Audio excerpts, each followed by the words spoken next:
tous, bienvenue sur la chaîne d'Ecna. Aujourd'hui, on reçoit Maxime pour notre premier épisode de la série Le Canapé des colocs.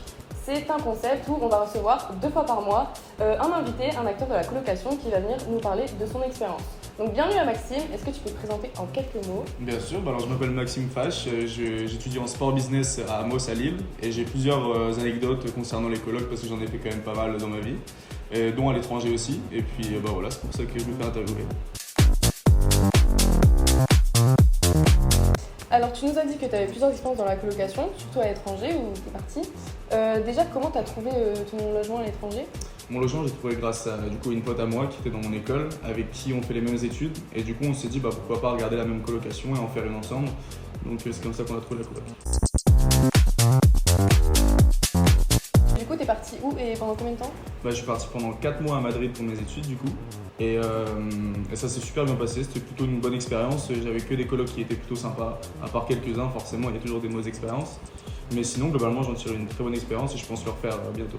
Ok, et t'es resté pendant les 4 mois, t'es resté dans la même colocation? Non, j'ai eu 2 colocs avec un pote au début et ensuite il est parti, donc j'ai dû me mettre dans une autre coloc. Et c'est vraiment la meilleure expérience de se mettre avec des autres gens parce qu'en plus il y avait des étrangers.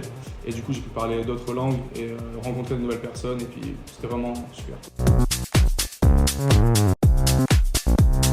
Et du coup, pourquoi tu as décidé de te mettre en colocation plutôt que de prendre un appart tout seul?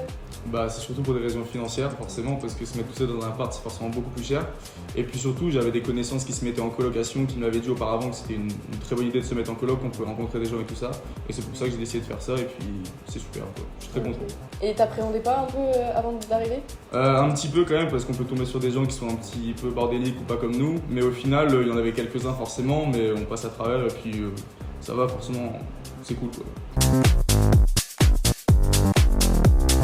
T'as une anecdote en colocation qui t'a marqué à nous raconter? Ouais, j'en ai plusieurs, mais une qui m'a vraiment marqué, c'était quand on avait bu. Déjà, il y avait 6 nationalités dans la coloc, on était 9 en tout, donc à parler c'était assez compliqué quand même. Mais il y en a un qui a vraiment trop bu et qui a pas su gérer, et puis il a pris un couteau juste pour couper du pain et il se l'est mis sur le doigt. Et du coup, on a dû appeler l'ambulance, mais c'était juste une anecdote marquante et ça m'a quand même marqué, mais c'est des bons souvenirs quand même. Est-ce qu'il y a un moment donné dans ton séjour où tu as regretté t'être mis en colocation ou pas? C'est pas un moment particulier, mais c'est par exemple quand on se réveille le matin ou quand on voit la vaisselle qui est comme ça, où il y a du désordre dans l'appart, forcément c'est un peu chiant, mais c'est normal quoi, c'est pas un regret, c'est pas sur ça que je vais dire non je vais pas en coloc juste à cause de ça quoi. Ok. Est-ce que pendant ton séjour ça t'a pas dérangé par moment d'être constamment proche de 8 personnes, surtout que du coup vous étiez beaucoup, et du coup est-ce que des fois t'avais pas envie de te retrouver seule et comment tu faisais du coup pour t'isoler un peu? Déjà premièrement c'était un grand appart, donc c'était un 150 mètres carrés pour 9, c'est largement vivable. On avait des grandes pièces de vie et puis nous on avait aussi notre chambre qui était quand même assez grand. Donc on pouvait juste s'enfermer si on voulait être un petit peu solitaire, ou alors on pouvait partir, de toute façon on avait nos études. Donc de base on restait pas trop dans l'appart. Et puis sinon non, on avait plusieurs salles de bain et tout ça, les filles avec les garçons séparément, donc non, il n'y avait pas de problème là-dessus. Et puis de toute façon on s'entendait tous bien, donc c'était pratique.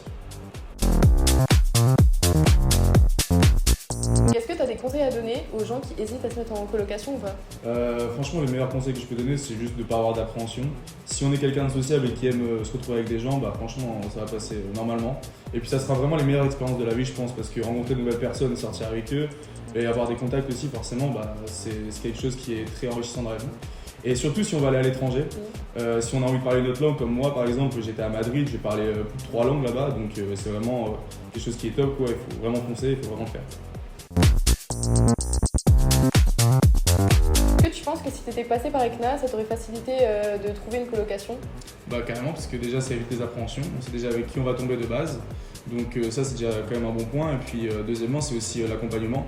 Comme vous allez nous accompagner derrière à trouver l'appartement, à trouver avec qui on va être et tout ça, ça sera beaucoup plus simple pour nous et c'est vraiment des heures qui seront justement pas perdues quoi, et du coup ça sera vraiment beaucoup mieux.